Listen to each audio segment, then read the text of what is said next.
Nama saya Iqbal Eka Saputra dari kelas TL1C.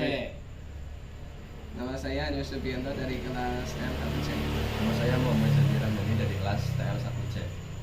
Di sini saya akan menjelaskan bagaimana prinsip hukum Ohm. Hukum Ohm adalah arus listrik yang sebanding dengan tegangan dan berbanding terbalik dengan resistansi. Sedangkan menurut kamus Collins, hukum Ohm adalah prinsip arus listrik yang mengalir melalui suatu konduktor yang sebanding dengan beda potensial. Rumus hukum Ohm. Hukum Ohm mempunyai persamaan, yaitu rumusnya V sama dengan I kali R, di mana V adalah tegangan, I adalah arus, dan R adalah hambatan. Tegangan adalah gaya dorong listrik yang mendorong arus listrik dalam suatu rangkaian, sedangkan arus adalah pergerakan muatan listrik dalam suatu rangkaian, dan hambatan adalah penghalang alami dalam rangkaian listrik. Tantangan dalam mengukur tegangan arus ada 3, yaitu resistansi internal, akurasi alat pengukur, dan perbedaan skala. Menjelajah hambatan dan konduktansi. Hambatan adalah penghalang bagi arus listrik, namun tidak semua benda memiliki hambatan. Di antaranya adalah hambatan adalah resistansi dalam mengaliri arus listrik. Konduktansi mengacu pada kemampuan suatu benda untuk mengantarkan arus. Aplikasi hukum Ohm dan rangkaian diantaranya adalah 1. Resistor. Resistor digunakan dalam rangkaian untuk mengendalikan jumlah arus dan tegangan. 2. Kabel listrik. Kabel listrik memiliki karakteristik hambatan tertentu. 3. Lampu pijar. Lampu pijar termasuk komponen yang mengikuti hukum Ohm. Hukum Ohm dalam kehidupan sehari-hari. Peralatan elektronik yang kita gunakan sehari-hari mengikuti prinsip hukum Ohm. Bagaimana kita bisa mengaplikasikannya dengan bijak. Jaringan listrik yang menyediakan daya ke rumah kita juga bergantung pada hukum Ohm. Apa dampaknya dalam kehidupan kita? Keamanan elektronik. Prinsip hukum Ohm juga digunakan dalam perangkat keamanan elektronik. Bagaimana hukum ini dapat menjaga kita selamat. Kesimpulan dan aplikasi hukum Ohm. 1. Dalam fisika, hukum Ohm adalah fondasi bagi banyak ilmu dan teori dalam fisika. Bagaimana hukum ini berperan dalam perkembangan ilmu pengetahuan.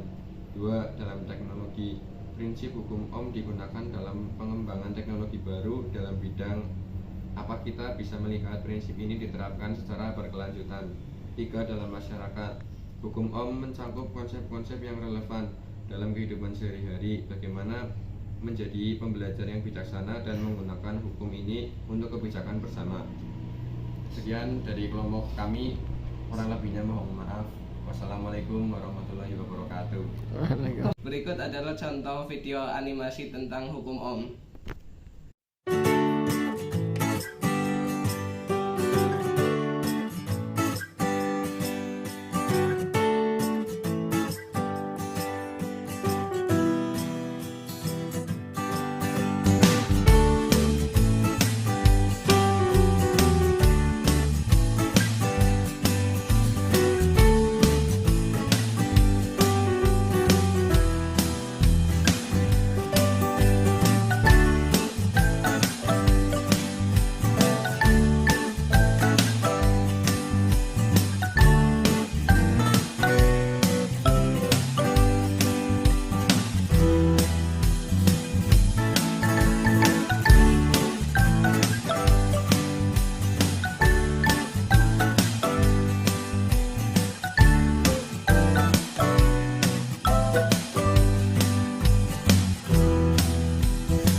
created using Powtoon.